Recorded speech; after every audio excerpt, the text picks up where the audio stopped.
Ngayon ka dito magpakita ng tarasa, ng iyong tarasa, ng iyong tarasa.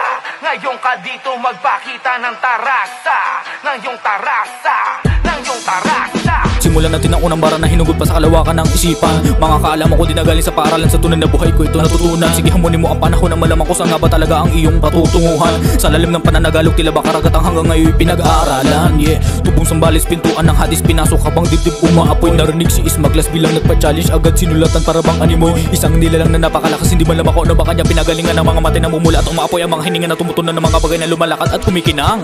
Yeah, bang, ikasat iputok na ang mga kataga ko na hindi kayo madurog at matupok na kahit ng sino mang nilalang. Sige, hakbang sa mga palabang, sumusugod ng mga malat na alamang. Mga linya ko ay tumatatak na para bang sinasabi ng guro sa pangalawang baitang. Yeah, pudpud ang kukote, lagyan ng laman. Kung di umubra, pahinga mo na lang. Sa larangang ito, bawal di palaban. Lahat ay matikas aming pinagmulan. Lumayas ka sa aking harapan ko, ipapakita mo lamang ay kahinaan ng iyong abilidad. Bawat aking mga sinulat na alamat ay umuulat at umuukit sa pabalat ng aklat. Yeah, Dito magpakita ng tarasa. takbo ng orasan ay lumilipas kada segundo ng salat na buhay sa mundo. Ang panigurado, ang dunong ay maglalaho kapag ang tao na ay sinundo. Habang nakaapak pa lamang sa lupa ay kakatukin bawat bukas na pinto. Sarado ang makipot na lagusan ay gagawa na lamang ako ng sarili kong yugto.